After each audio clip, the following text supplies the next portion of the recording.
Balter. I'm president of Wilder Balter Partners. I'm going to speak probably too much, but before I do, I want to introduce Karen Vittori, who you probably all know, the village manager, who's going to sort of tell us how we got here today, and then I'll take over. Thank you, Bill. Thank you, everybody, for coming out today. I hope you had a chance to vote before you got here. If not, you can do so afterwards. But thank you for coming. The way we got here is really a confluence of different things that pointed to various needs in the community. And those needs were identified, specific to housing, in a housing needs assessment that the village did in 2017, which spoke to the need for affordable housing, which is a countywide and nationwide need, spoke to other needs in terms of how the village can make sure that as it strives to grow and as we want to be economically viable, we want to make sure there's not negative impact on the school district, different strategies that we can do to employ a level of affordability, a level of smart development and growth, and do so in a way that we don't displace people and that we don't undermine the diversity that we have in our community, which is one of the things that Ossining ranks prize probably over most everything else. So the Board of Trustees knew that they had vacant parcels of property and identified, after speaking to New York Homes and Community Renewal, which is the state funding body for affordable housing, and evaluating different scenarios, it was determined that a request for proposal, RFP, would be put out for this site. This site was identified initially because of the three major sites that the village owns. The other two are up on Main Street, Market Square, and the post office site. And there's an issue with surface parking there right now. That's another issue that we're working on. That's a separate presentation, separate day, but we are working on parking strategies too. And we issued the RFP looking for ways, again, to create affordable housing in a mixed-use, mixed-income project to address issues in a way that do not negatively impact the school district, that support economic development, and again, support the values that we hold dear, which is primarily making sure that we have quality affordable housing and that we're supporting the needs of our very different and diverse community. The RFP was issued, and we worked very closely with Rose Noonan of the Housing Action Council, who is one of the foremost experts on housing in Westchester. So Rose is here today, so I just want to give Rose a shout out because for those of you who know Rose or know of the Housing Action Council, they have been the amount of work that they've done on behalf of the county to ensure quality affordable housing has been enormous, and we really want to acknowledge that Rose worked very, very closely with us to develop the RFP and to manage the RFP response process. We were very grateful that we got 8 fabulous proposals, really, really good proposals, which showed a high degree of interest in the site and really carefully developed proposals, very thoughtful proposals, and we went through a very rigorous process of determining which proposal would suit us best, and then we determined that the Wilder Balter project hit the most marks.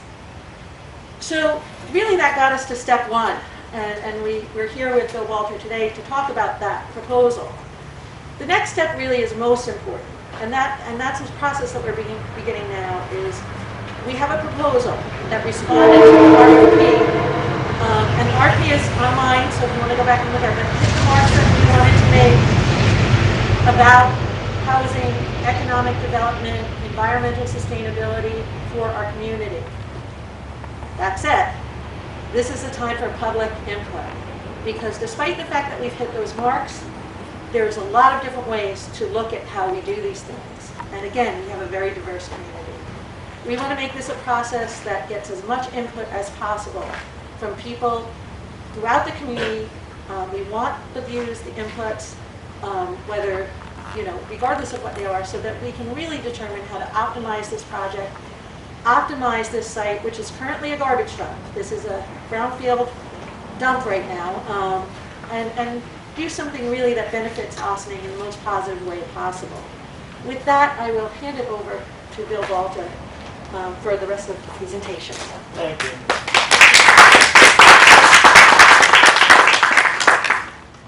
I promise not to read this word for word, but I have a cheat sheet for myself. Wow, good catch. So again, I'm president of Wilder Balter Partners. We're located at the old Reader's Digest campus, Chapel Park Crossing, where we redeveloped the cupola building you see from the highway. That's one of more than 20 communities we've completed in Westchester County. We've also done another 20 or more outside of Westchester County in the Hudson Valley and Long Island. Our developments are a big mix of things. We do mostly residential communities.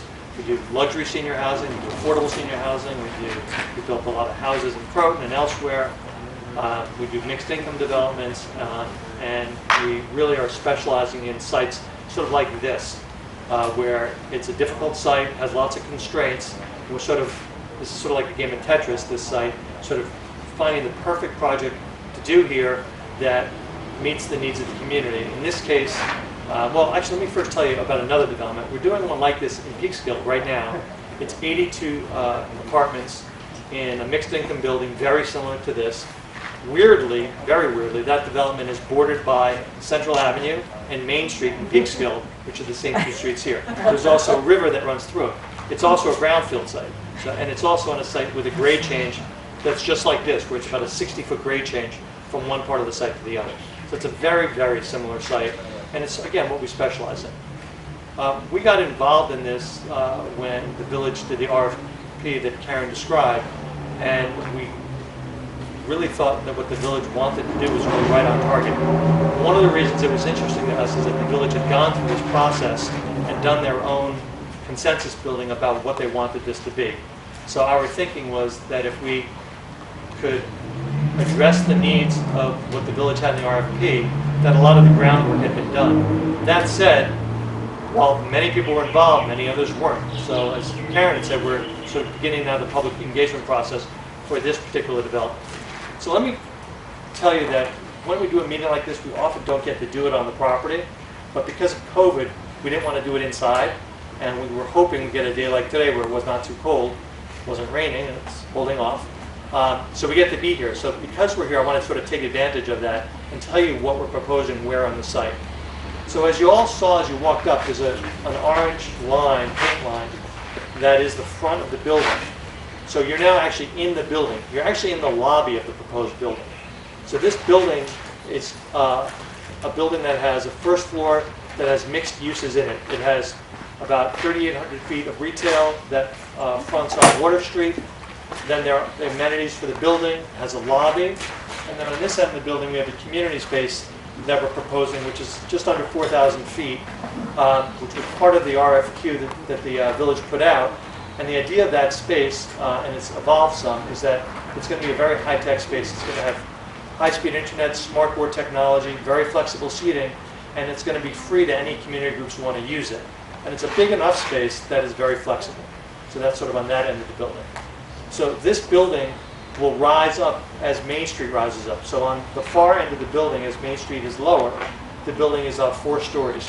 And then as you go up Main Street, the building grows. So it goes from four stories up to 8 stories at its highest point. And as you'll see from, and all these boards we're going to leave here, and afterward you can walk around and look at them and ask us questions. But so for right now, I'll just point. So you can see from Main Street, this is Main Street, so at the top of Main Street you're seeing the 2 stories of the building, and as you come down you're seeing 4 or 5 stories of the building. So the building grows as you go up Main Street. Parking for the building is going to be across the Sing Sing Kill. As you're all familiar with, the Sing Sing Kill, the little river that runs through the site, bisects the property. We're building parking for our development over there. We're going to also have a level of parking above that would be just municipal parking. It was part of our response to the village was that we could give them exactly what they asked for, which was parking for the building. We also said to the village, if you want an extra level of parking for municipal parking, we can do that as well. So that was part of our response to the village. So on that side of the Sing Sing Kill is basically a 3-story building with parking in it with an extra level on the roof for the village if they choose to go in that direction.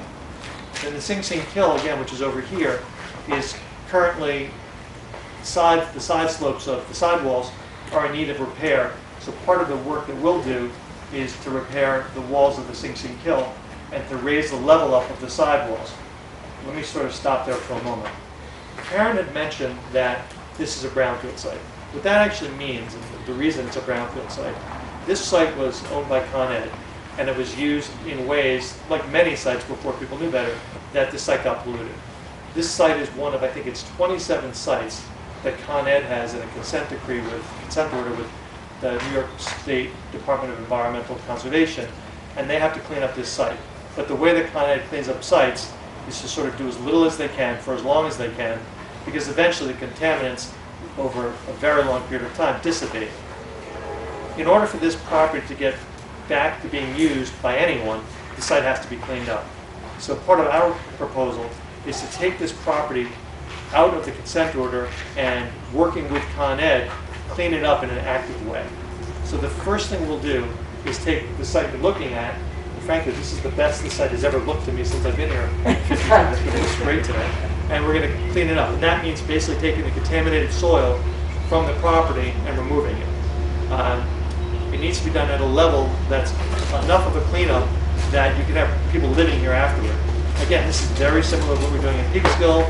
We did the same thing in Larchmont. We're currently doing it in New Rochelle. It's something, again, that it's hard to do, expensive to do, but it's sort of it's the only way you can take a property like this and redevelop it.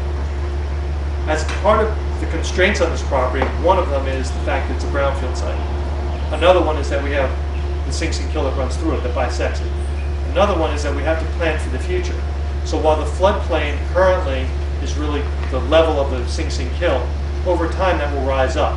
So the site's been designed to incorporate measures so that we're not building in a floodplain. So the lower level of the building, only the basement level of the building, only has storage and parking. All of our first floor, and which includes our mechanical areas, are above not just today's floodplain, but the DEP mapping, Army Corps of Engineer mapping for the next set of floodplains that are going to come out. As a part of that, when I said we're going to rebuild the walls of the Sing Sing Kill, we're actually raising the walls up so that, again, we can be dealing with the future. We'll put in a crossing on the Sing Sing Kill to get from the parking lot to our building. So that sort of takes care of the site. You know, wait for the train.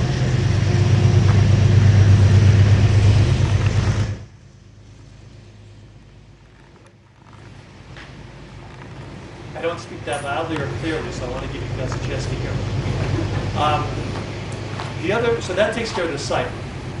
Another big component of our development, though, is to take this site in the context of where it sits in the village. So this site goes from Water Street, which is the waterfront, just adjacent to the waterfront, and it goes all the way up to where the big arch culvert is, about 60 feet tall, that goes under Central Avenue. So there's an acknowledgement by the village when they did this RFQ of how important it was to connect this site from the waterfront end all the way up to the downtown.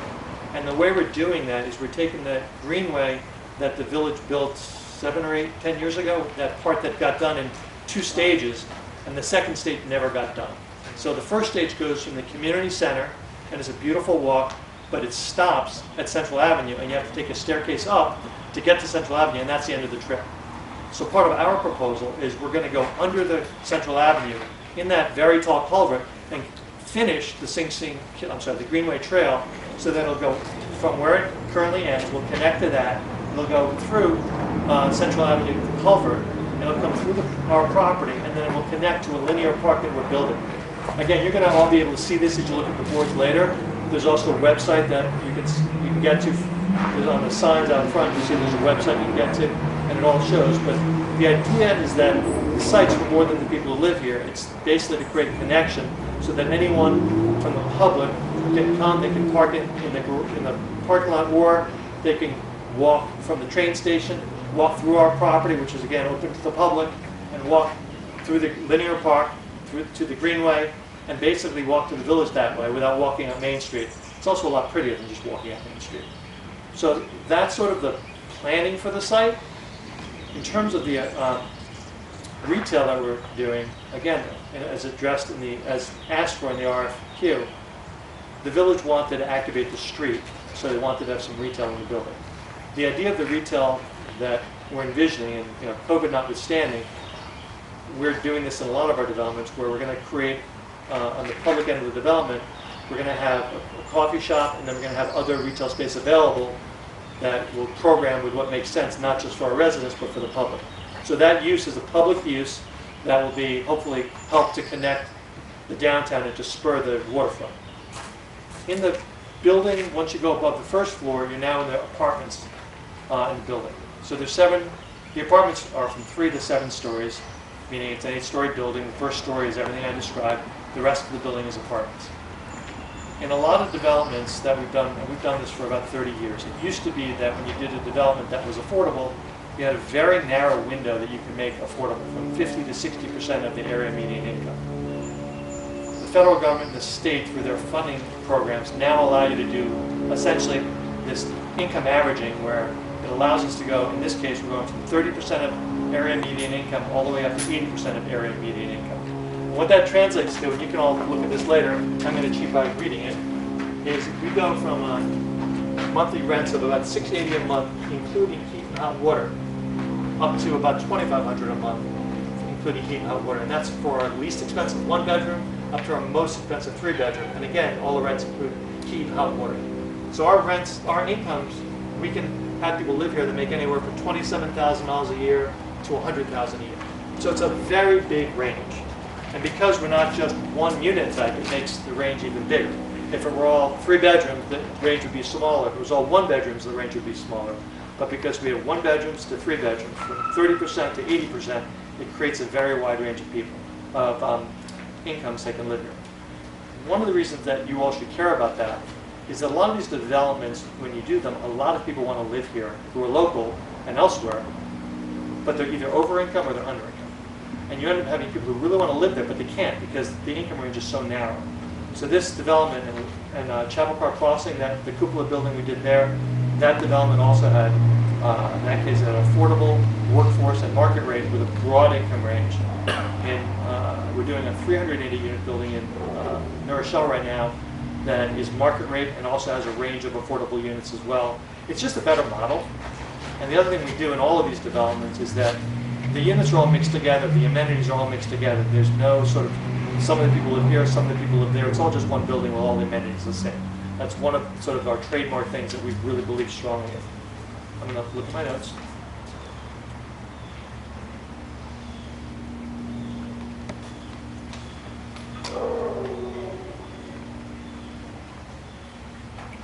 Another thing that we've done for a long time that we're doing here is we do high performance construction. So this building will be LEED Gold, which some of you know. What that basically means is that it's built to be very energy efficient in terms of the building envelope.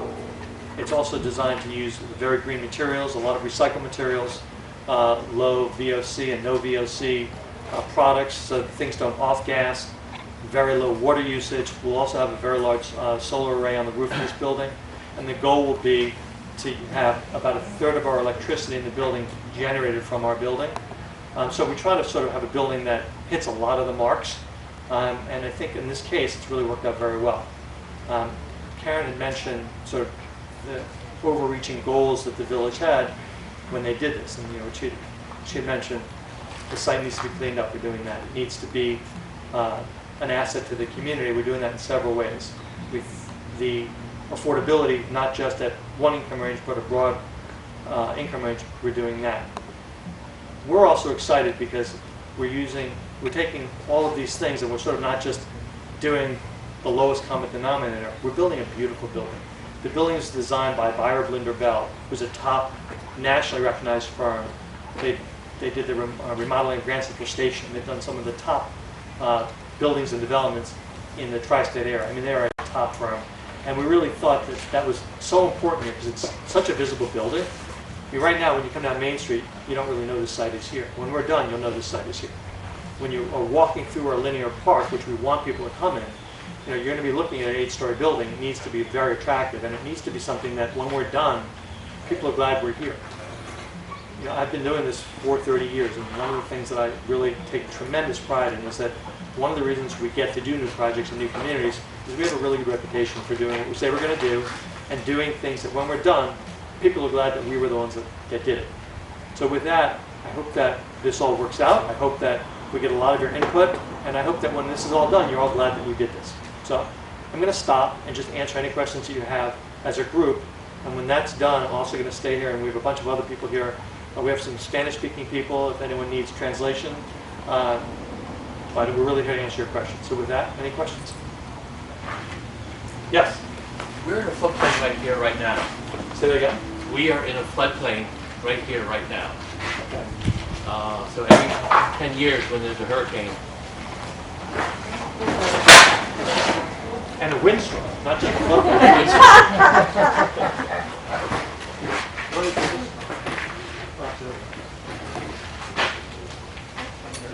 the Ossining train station lots flood, this floods. Are you going to raise the buildings? Yeah, so like you we're stand up for a second. Would you mind just stand up for a second? So look at the wall over there. The wall 10 feet from you, okay? And then look up there. Yeah. So that's in a floodplain, that isn't. So when you raise this up, and that's just sort of barely in a floodplain. The bigger issue is what I was saying before, that the Sing Sing Kill walls are getting raised up, not much, a couple of feet, and that gets us not out of just today's floodplain, but it gets us out of the floodplain that's foreseen in the near future, in the next 20 years. Okay, when Sandy hit, there were cars coming down this. Yeah, I know. I mean, I actually lived on Independence Place when Hurricane Hugo hit, so I remember vividly what happened then. Okay. So we're designing it not just for today's floodplain, but for the future floodplain. Hi. Who will the building be marketed to, and where will they live, and how many people in Austin might be able to live there? So the way that buildings get marketed is that the funding sources, especially Westchester County, require that you advertise broadly. So we'll advertise generally in 9 counties, including Westchester County. It's a very broad marketing, and what ends up happening is you end up getting a tremendous amount of people who are interested. The people who end up living here, to a great extent, are people who have a local connection, whether people actually live in the village, used to live in the village, parents or kids of people who live here, work in the village and drive 45 minutes to get here and want to live here. So it's very broadly marketed, and anyone can live here. The way that we actually choose who's going to live here is that Rose's organization will run a lottery, and the names are pulled. Every name is pulled, and then she goes in order and goes through the qualifying process. And many of the people who are on that list choose to not live here, even though the rents are inexpensive, because they don't have a local connection. But it's definitely broadly marketed, and sort of over time, we have a couple of thousand apartments where we've sort of had to do this process. The projects, the developments get more and more local as time goes on, because essentially people want a connection. But I mean, that said, there'll be plenty of people who don't live in Ossining today who will live here. So the lottery, there's no set aside for local residents who would like to live? No, there can't be. No, there can't The be. funding. So you just have to hope. Yeah. Mm-hmm. Yes. Will this project do anything to help us lower the density of houses in this village that are overcrowded? People subdivide apartments. You have a lot of crowded buildings. Yeah. That shouldn't be. I just hope this doesn't, just pull in more people and not address. Yeah, I think it's actually, it's a not only a good question, it's sort of it's an interesting area that a lot of municipalities are studying. What has tended to happen, especially in Westchester County, and I've been here for a long time, is that everyone always says what they don't want, but the problem with what you don't want is you're not giving an alternative. So on this site, it doesn't really speak to the answer to your question. But from a broader context, if people are saying we don't want more housing somewhere, you have to have a place for housing, for growth. So I think it's sort of from the comprehensive planning standpoint of the village, that's something that they can look at in the future. I don't know if they've done it in the future. I mean, a lot of municipalities, New Rochelle being one of them, and I can think of others, have said, in our comprehensive planning, would you just maybe hold the board, and maybe Jim, hopefully hold the board, and Jenny, would you hold the board so that what other municipalities have done is in their comprehensive planning, they say, we want more density here, we want less density there, so they can do it together, and then you can do it. So I think it's a bigger question than this site, but I think it's a valid question. Yes? How many units total? Thank you, I forgot that. It's 109, which includes a super's apartment. We'll have a full-time living super on the property. Yeah. So you account for the floodplain. What about storm surges? So working with the village engineer, we are designing our stormwater to deal with some of that. The idea in a site like this, because we're at the bottom of the watershed, meaning the watershed starts at the highest point and then comes down. When you're at the top of the watershed, sort of slowing the water down so that it doesn't accumulate and go faster is totally achievable. When you're at the bottom, the storm surge is already here, so there's not enough containment in the world to stop it. So essentially what we're trying to do is to take the water and take the energy out of it. It's called an energy dissipation. Take the water out of it before it runs on so that it's less destructive as it comes through the property. So, and actually one of the things I forgot to bring up, our development ends at that pile of rocks. You'll see the line as you walk up. And afterward, I invite you all to walk to the other end of the property as far as you can. So we're only building on this part of the property. Past that is where we're going to have more of the linear park and also this velocity dissipation, stormwater treatments on that end as well. But what about what? So what comes in this way? From the river. We're not, yeah, I mean, I understand what you're asking now. The choke point is basically that bridge. That Water Street's the choke point. What does choke point mean? Meaning where the water comes up and it gets to the first sort of flat area going this way, that's Water Street. So what you're asking is when the water runs in from the property, what will happen?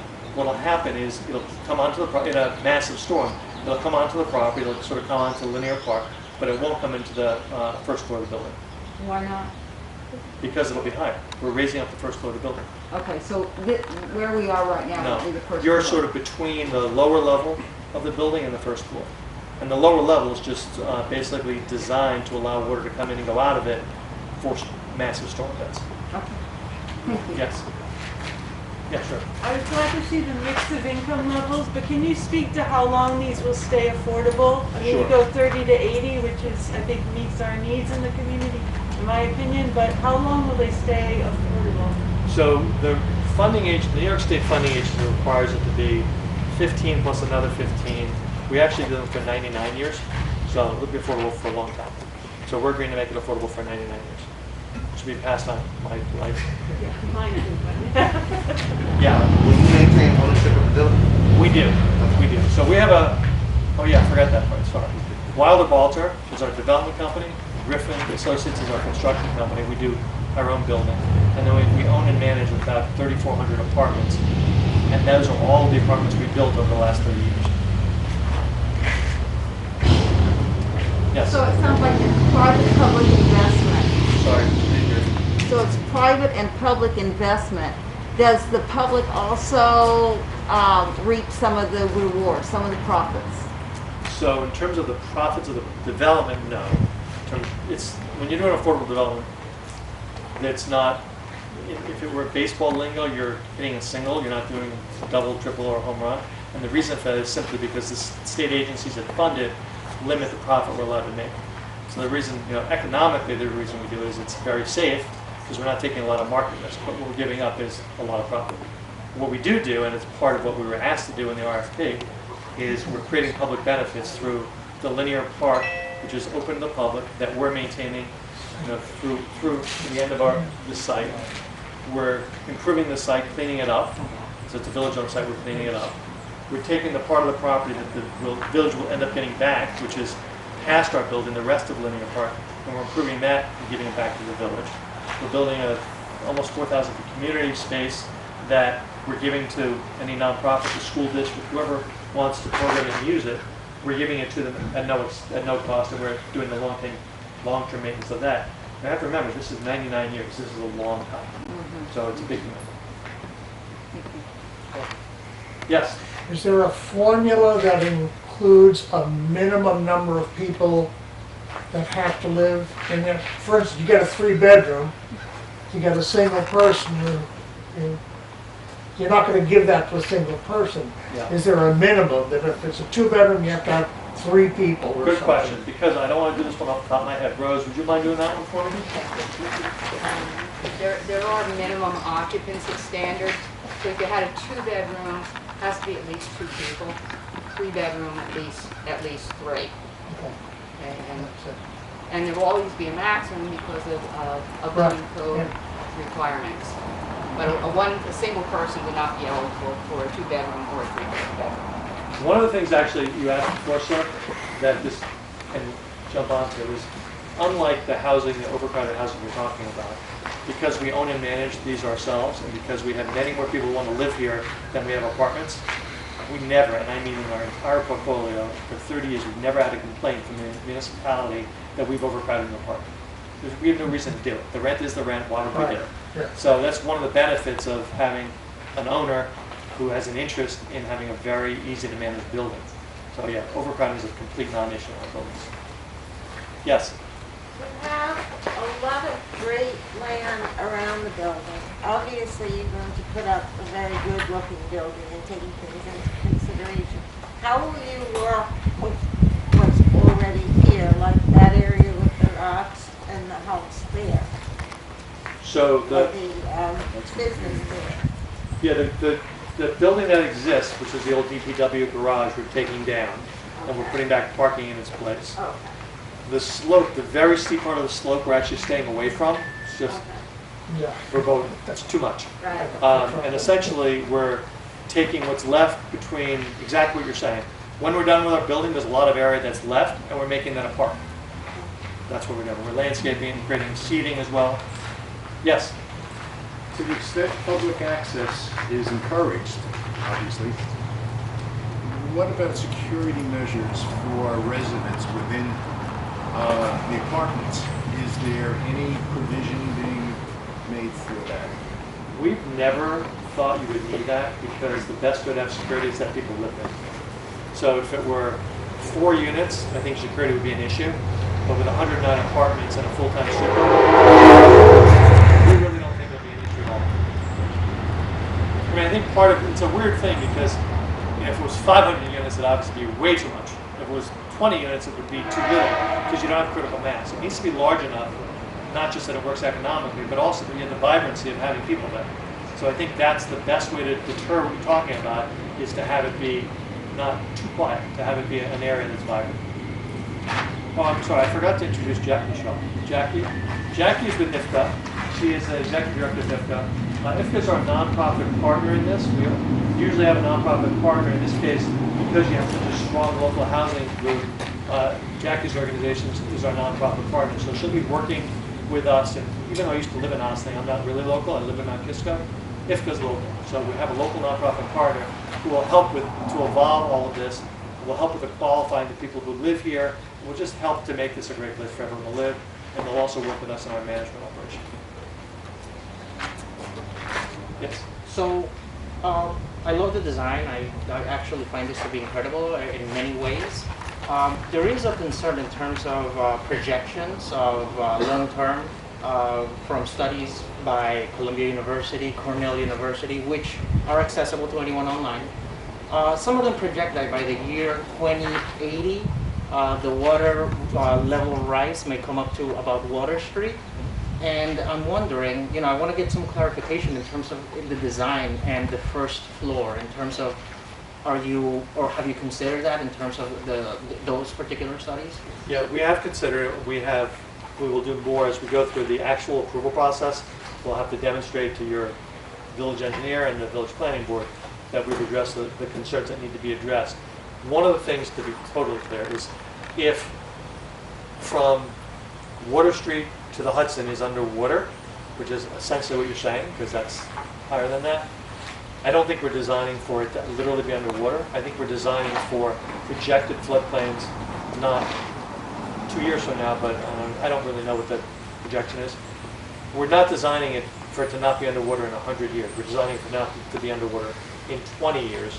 And if you design something to be viable, in case everything bad happens that everyone said could happen, 100 years from now, nothing would ever get done. So we're not designing for that.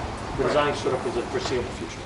So wouldn't that say if you were to plan to, basically prepare for 80 years, and in case that, 1% or 100-year storm comes where the river could potentially go up about 60 inches?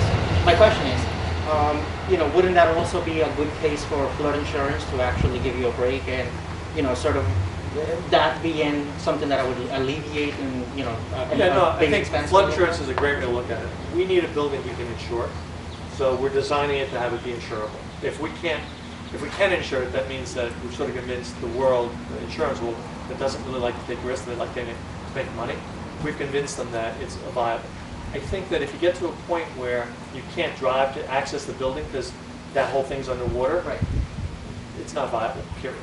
I think we have bigger problems if that actually happens. All right. So then basically with that is basically the projections are more for a 20-year term, or? As I said, I don't really remember off the top of my head what the projection is, but it's not for 5 years from now. It's for a much longer term. It is not for 100 years from now. That I'm sure. But I mean, what we'll do, because this is being taped, we'll go back and we'll put answers to questions on the website we've created. Right. So anything you asked that I haven't been able to answer well today, which was probably a lot, we'll go back and answer better and put it on the website. Appreciate it. Sure. Will the building be attached to the cliffs or will it be freestanding? That's a good question. It will be freestanding, but we will have on the 6th level, we have an elevator that goes from the lowest level all the way up to the top of the building. On the 6th level, you'll be able to walk out from the building right to Main Street. The reason we're doing that is we want to limit, we want to encourage people to walk to Main Street. We want to encourage ease so there's more people from the building using Main Street for commerce, spending money. So we're actually putting elevators so people walk directly out. So the only connection, to directly answer your question, the only connection is a walk from our building right to Main Street. That's for residents? That's for the residents, yes. Yes? Hi. So I would ask a favor. My name is Rita Levin. I'm the deputy mayor. There are a bunch of trustees here. There's Jackie Zivka. She's also a town council person. There are consultants that have worked.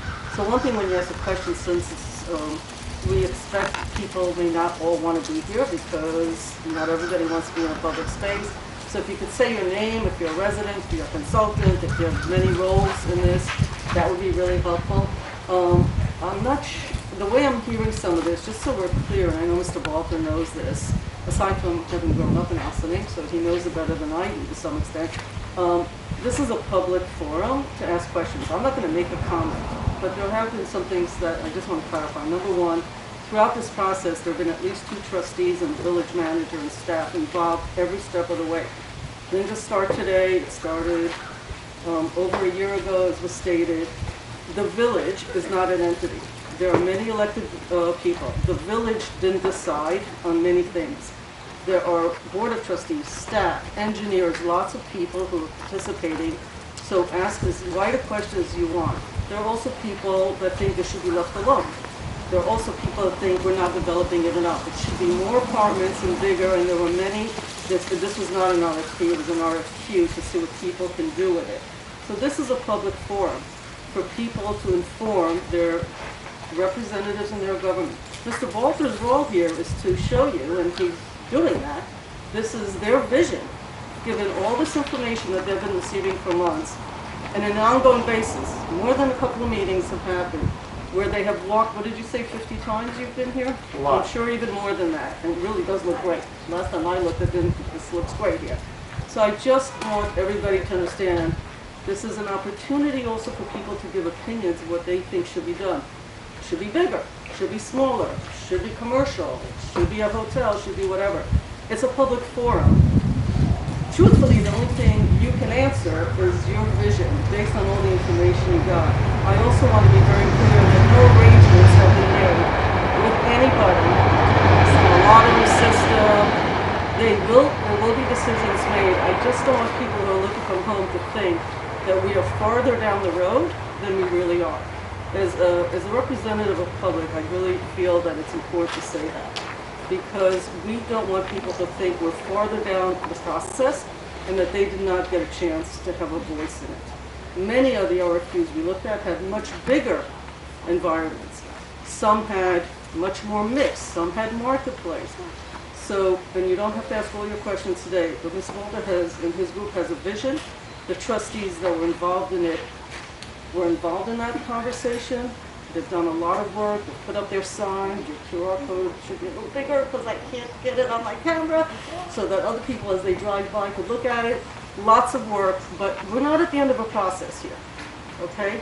Public engagement is what we're looking for.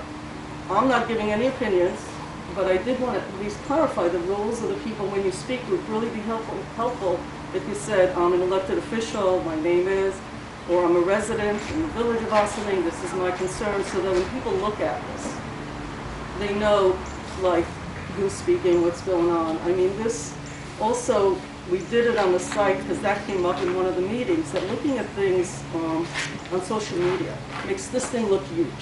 When you stand here, I feel like it doesn't look so big. You know, like, oh, parking over there instead of that thing that's sitting over there. Not so bad when you see it, because when you see it on Facebook, it looks huge. Oh, I get it. There's already a cliff here. So I encourage people who are watching this, you don't have to wait for a meeting, you know. It's public property. Come up to the fence, take your cameras, take a little walk, and I feel being here, I don't know whose idea this was, but kudos to that person, really lets you feel the place so much differently than how huge it actually looks. 109 units, as Mr. Bazemore asked earlier, is an important factor. And there are definitely people that want more, and there are definitely people that want less. The purpose here is to really come to think about what's the best use of the building, and that's, but you're here presenting what you think is the best use of the building. I just want to make it clear, not on behalf of the village, but really on behalf of what you think based on your meetings with the village as we go through the process. So that's my commentary, and I thank you for your time for that. Great. Thank you, Mayor. The Deputy Mayor. Deputy Mayor, sorry. Just getting ahead of myself. She recused herself from this particular project, Thank and you. she's made that publicly known. So. What other questions do we have? It's 109 units? Yes. Yeah, it's a mix of 1, 2, and 3-bedroom apartments. Oh, I'm sorry. Yes. Hello everyone, my name is Carlos Ramon, I'm a community resident here in Austin. My question is, what are some of the features or characteristics in design that are used for the building so that it could reach its gold B certification? Good question. I'm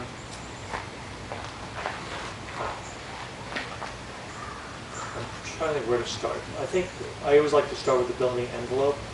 So the sort of lowest hanging fruit and the most efficient thing you can do in building design to make it LEED gold, but let's just call it an efficient building, is about the building envelope. Essentially having a building that has air sealing, high levels of insulation, so that not only when you get to heating and cooling it, are those systems more efficient, but you need less energy to heat and cool.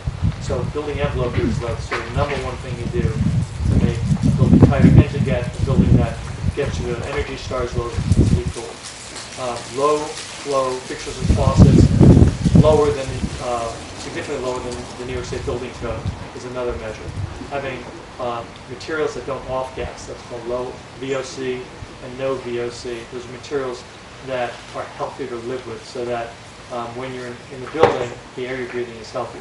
Having energy recovery ventilation, so that essentially the building, in a very tight building, what happens is that it's not nearly as much of a sieve. The air doesn't go in and out because the building is inefficient. It stays in the building. So the way you make up for that is you have air exchanging, where you have a system that changes the air in the building, so you're constantly getting fresh air into the building. And you're doing it in a way where if you have sorry, this is more detail than you probably all want, but if you have winter and you're heating your building and you're trying to get fresh air from outside in, you use an energy recovery unit. So essentially it's like an air exchanger, so that the hot air leaving your building, leaving your apartment, goes to this device that takes the energy out of it, so that when it goes outside and it exchanges with the air, it's going out at a temperature that's the outside air temperature, so you're not losing the heat. So it's all of these sort of really comprehensively planned systems in your building, that is one big part of LEED. Planning is another big part. Taking a brownfield site is something that helps you have a LEED gold building, as opposed to taking 40 acres in the forest somewhere. That's a very poor way to get into LEED. You sort of lose points on the whole scoring system for that. So having a site like this, because it's a brownfield, having a site that is approximate to public transportation, that's another piece that gets you LEED measure. Jim, am I missing anything? Okay, so that's most of it. Thank you. Sure. Yes. Hi, I'm Patty Jane, I'm a resident. Are there going to be any amenities in the building? Yes, we have a large amenity package. We have, you know, 1,900 on ground floor, maybe 2 outdoor spaces. Right. So we have, in the building, we have 1,900 square feet of amenities, which includes a gym, workout studio, a community, like a clubhouse, but like a club room. We have high-speed internet available in all of the common spaces of the building. We also have, as we climb Main Street, which is, you can see it. As you climb Main Street, this is a green roof on the 4th floor, and then again on the 6th floor, another green roof. And the idea of that is obviously that faces the Hudson, and it's a place where all the residents can go out and enjoy outdoor space with seating. What about temperature in units? Will the residents have the ability to adjust Yes. heat and cooling in there? Yes. Yeah, I mean, what they do, when you have a building like this where it's super high efficiency, and also we're paying for the heat and the water, you have thermostats that have a range. So they don't go from, they can't cool them to 50 in the summer, and they can't heat them to 90 in the winter. But It's there's just a an narrower acceptable range. But yeah, it's an acceptable range. And that's basically a New York State building code. We're not allowed to say, oh, no, it's us. In old buildings in the city, you have that. My sister has that in her pre-war building in the city, but that's not what we do. Okay. In-unit washer and dryers? Don't remember the answer to that. We have community laundries. I really just don't remember. We have community laundries in the building. We often do washer dryer hookups, and people can bring in their own washer dryers. I think that's what we're doing. Okay. But I'll answer that when we get to answering the website. I'll answer that. Okay. Yes. Can you speak to like how you would go through the selection process or the discernment around the retail space? Because my concern is like a lot of businesses have opened up on Main Street and the side streets are really struggling to survive and to offer services to the community.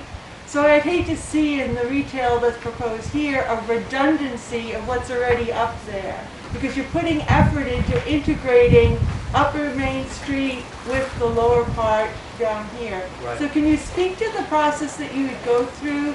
Would you be open to, businesses giving you input? Just how would that happen? So from our perspective, the reason we're doing, the first piece of why we're doing retail is that the village in their process thought it was important to have retail on Water Street. That's the first piece. The second piece of why we're doing retail is that we believe for our residents, having something like a coffee shop in the building is a great thing to have. The third thing is that we're trying to have retail that works for the public going from the water up to through the property. So we want to have retail that works for that. All of that said, the retail is a total loser for our building economically. So we really do exactly what you said is what we want. We want what works to make it, basically to make it more of an amenity for the public. So I mean, we're not saying no to any retail, other than we know we want to have a coffee shop in the building. We're totally open to what else we do. I mean, it could be that we want to have an art gallery in the building because it brings people in. I think it's something we've programmed just under 4,000 feet of retail. Our coffee shop is a quarter of that. So we have another 3,000 feet that we have to figure out what makes the most sense to do. So involving the community is great. I'd love to. Sorry, Dana White, I'm running for village trustee. That's the thing, that coffee shop will compete with that coffee shop. Right. Which is a locally owned, and the other coffee shop. Would you consider partnering with existing businesses to create, a satellite location down here or Love to something? do that. In New Rochelle, we're trying to do that very thing. Exactly. For a lot of reasons, not the least of which is we really don't want to have people say, we don't want that retail because you're competing with us. We want to have retail that really works together. Yeah. Yes. Geraldine Lopez, Ossining resident. environmentalist. I like the 1/3 of the energy coming from solar energy. I have a question in regards to the you said there were some materials that were going to be recycled materials Yes. or green materials. Could you talk about like the percentage or I don't really know the percentage, but an example would be the carpet often has recycled fiber that's being used. Some of the wood products, sometimes drywall. There are many different products, and they're more coming out all the time. But when we answer the questions on the website, I'll give you some examples of what we've done elsewhere. Thank you very much. Sure. I'll look into that. And one more question before. Will there be free parking for the public Yes. within the parking lot? There's free parking for our building.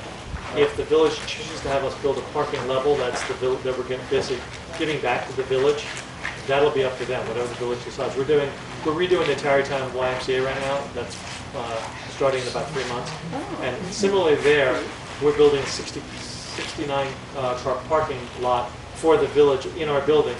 That we're building it and then we're giving it back to the village, and they deal with it completely. So I don't know what the village will do.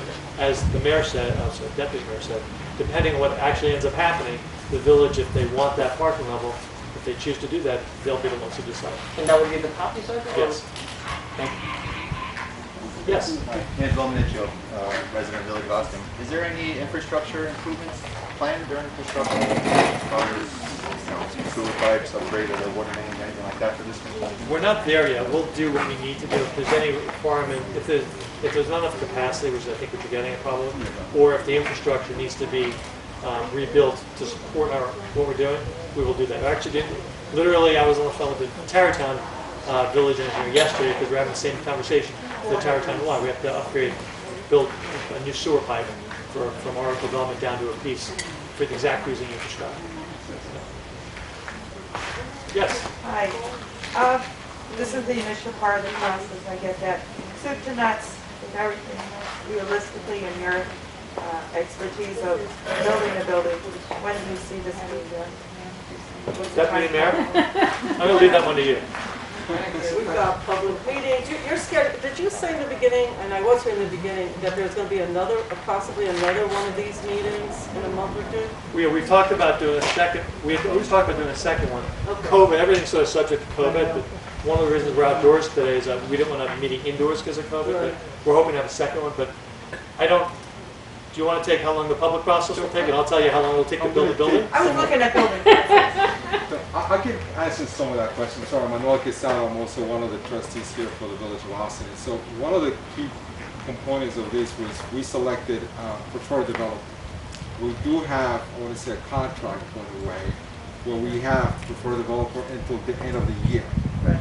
At the end of the year, all these public meetings and public input is necessary for us to determine, and for him to determine if this project is going to be suitable for what he wants to do. So we have to find a medium at that point. If we come to the conclusion that everything that we have done between his effort and our efforts and the community input, we said we are ready to go. That's when we start the process. Obviously there's a lot of contract that we have to sign. There's some stuff infrastructural, that we can see, get some feedback from our engineers. So the process starts now. The process goes to the planning board and architecture review board. So that I cannot proceed to the future how long that may take. Looking at all the projects, you've been here in Ossining, a project almost across the street in a way that took many years. It was a public partnership in a way. At the beginning it was a village-owned property that was sold to the developer, and that's how long it kind of took the process. I'm hoping that will not be the case. I've seen in Peekskill the project that you were mentioned, 645 Main Street, I believe is. Yeah. That I want to say it started in 2018, probably before that. It took us 8 months to get the zoning we needed there and get all the approvals. That was 8 months. So, but I'm talking about the process itself from the beginning to the end, because I think you started in 2018 and just kind of got completed after the pilot and all that. So yeah, what happened there? We started in. Actually, it took less time. We started in July of 2018. Okay. We finished the site plan approval process, which is the environmental review process you're describing. So we got all of our local approvals in about 6 months. Then we had to get the pilot done, and we had to get to an actual closing where we finish our drawings and all that. So that's sort of on us. That took us another probably 8 months to do. Then we closed and started the infrastructure, and it'll take 2 years to build. And if I were to tell you what I think, there's always concern about these developments. So there's always a public process that has an ebb and flow. It always takes longer than it should. I have no idea truly how long it will take. I would hope that after what a board member described, that it would take after that, and we have a contract with the village about the property. I would say the approval process shouldn't take more than a year. Could. If I thought it was going to take 3 years, I wouldn't do the project because that's a bad sign. So I do not want to do that project anymore. I've done almost $1 billion in development and had one lawsuit in 30 years. It's just not where I want to go. Life's too short. So assuming it's a good project that people generally support, it should take about a year to get approved, maybe a little more, maybe a little less. To build it probably takes 2 years. So from start to finish takes 2 years to build. So we could say that 3.5 years from now, we could be having a ribbon cutting. Yes? One thing, Mary Nancy, I'm a new resident of Ossining. One thing I'm concerned about, which I'm sure you followed a lot of guardrails,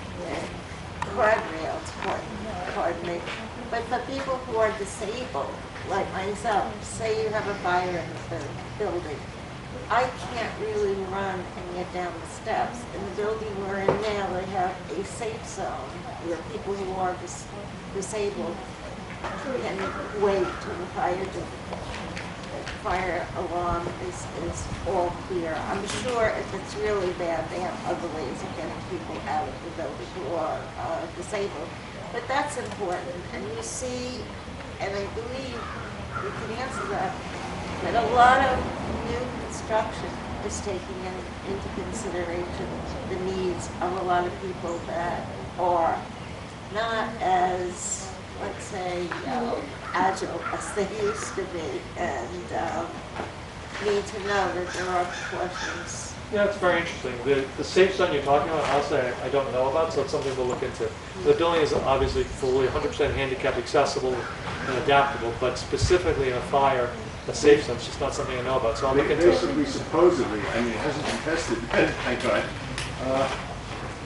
But presumably, it's an area that gets closed and then air is both pulled out and pushed in to keep, and It's supposedly it's a I know about. barrier. It's something we'll look into. Yeah. Yeah, well, and again, we'll answer it on the website, so it'll be a public answer. Thank you. Any other questions? Yes. Eric Garrity, resident, Ossining business owner. The housing needs assessment that was referred to earlier. The very first point of that assessment was the need for commercial density to alleviate our tax burden as residents. We have one of the highest effective tax rates in Westchester. This development is likely to increase that burden. I've spoken to several trustees and the village manager about the interest that I have and other business owners have in keeping this area with the potential for commercial to be developed as commercial. So the level of retail, is that the first floor above the floodplain, or is that the ground floor in the floodplain? And by increasing the height of the kill, isn't that pushing the water back, any storm surge water, isn't that pushing it back into all the other businesses that would be increasingly negatively impacted by it? So I don't know where to start. On the modeling of the floodplain, we're not raising the level of the kill. The water, we're not raising it. We're raising the walls. But it would spill, historically, as it spilled over the banks and flooded this area.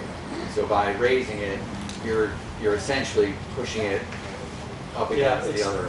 what we're doing, when you look at the whole watershed, what we're doing, is the downstream impact you're talking about is totally minuscule. We will model it during the environmental review process to demonstrate that, but there's such a huge watershed before you ever get here that what we're doing doesn't have much of an impact. But I'm not asking, trust me, we'll model it, we'll have our engineers model it. As far as the retail goes, the first floor of the building is above the floodplain. What I said is below the floodplain is the basement level of the building.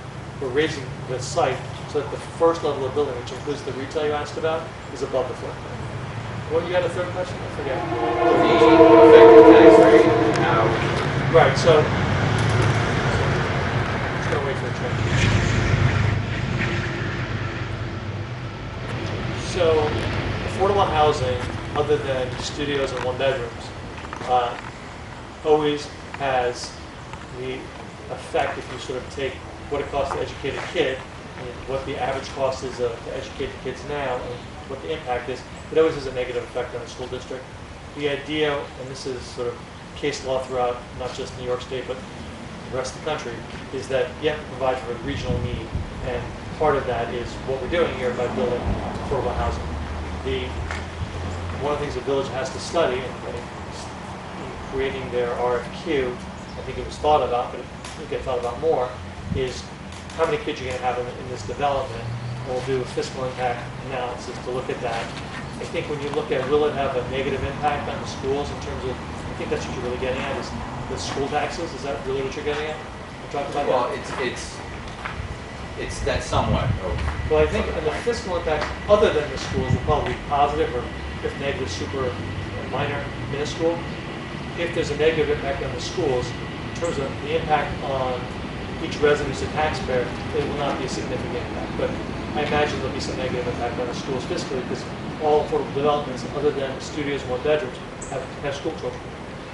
Yeah, I was speaking more in the broader sense that, you know, keeping sites that have potential commercial development as commercial development would be a greater benefit to our community than I think, these sites. I mean, if you want to share with me a model that shows me that's viable, I'd love to hear about it, but this is a site that has, I think it's $4.5 million in my recollection to do the mitigation on the site.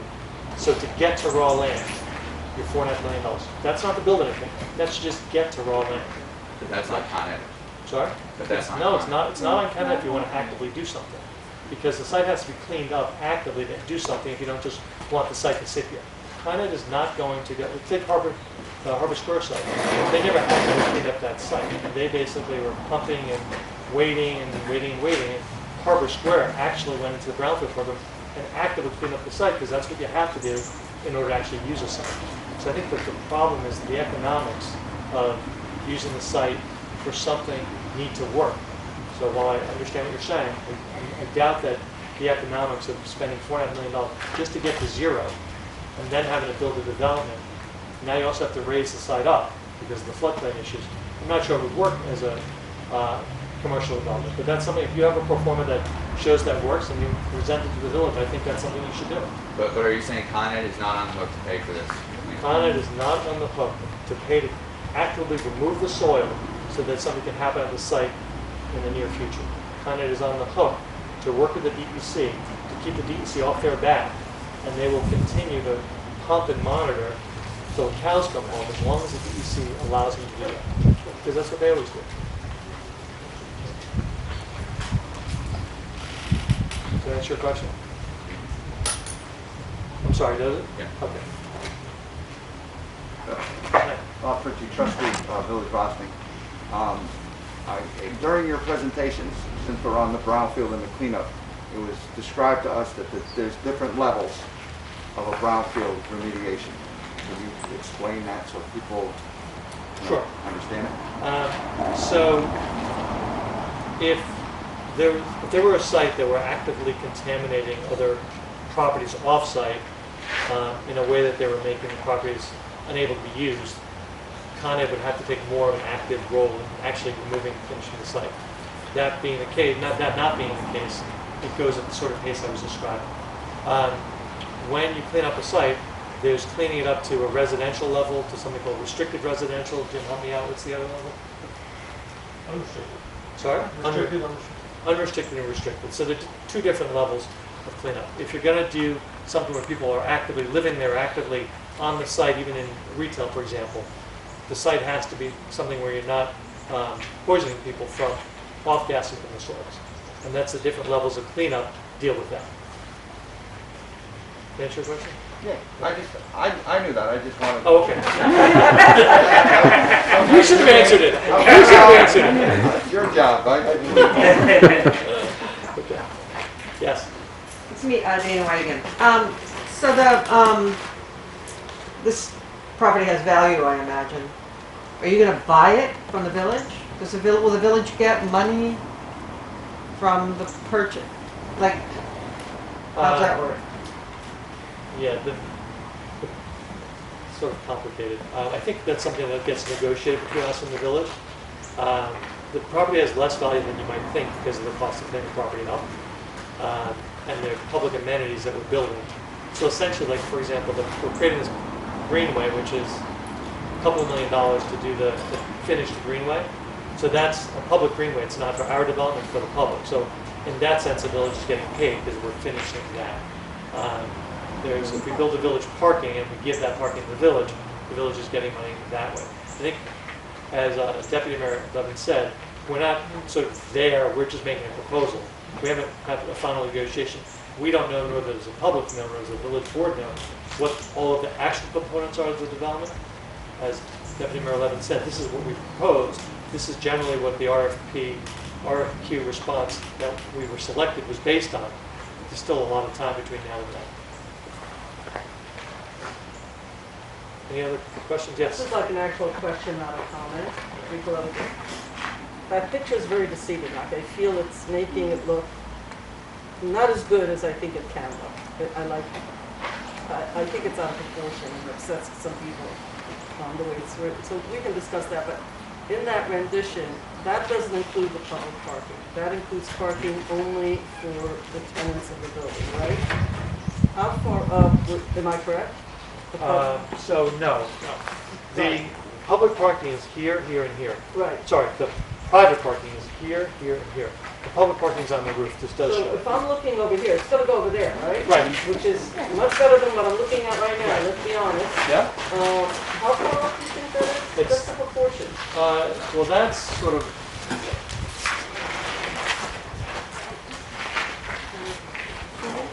So the highest part of that building is probably 18 feet tall. We'll probably be 30 feet tall. So we'll be 12 feet taller than the tallest part of the building. And it goes to the end. So the width, the length of the building is about the length of the existing building. If you were to look over, when we're done, if you stand up, you'll see an orange line that we painted. That's as far as it comes this way. So it's a very similar footprint to what's there. It's about 12 feet taller than the tallest part of the building.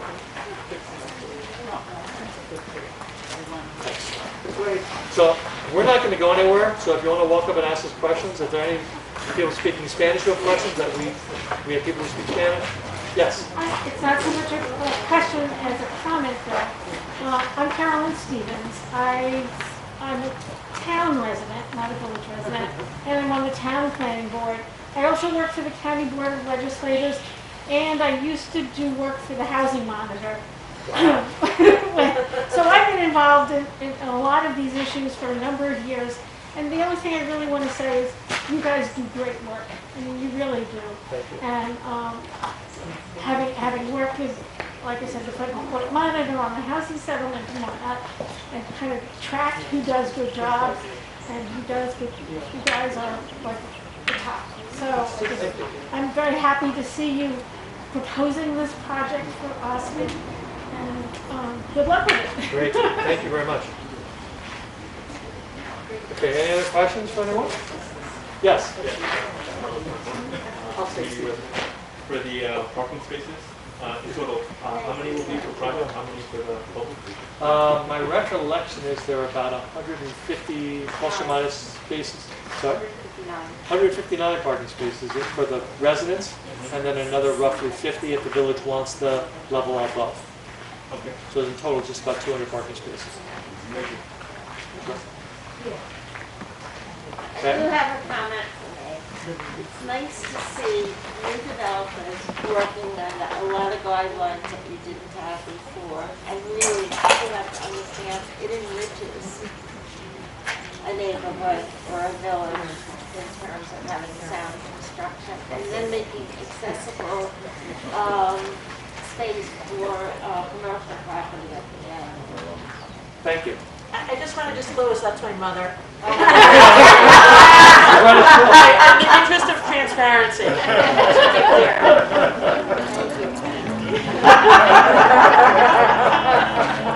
But a resident, still a resident. A resident, a nearby resident. Great. Thank you all very much for coming on Saturday. Let's go vote.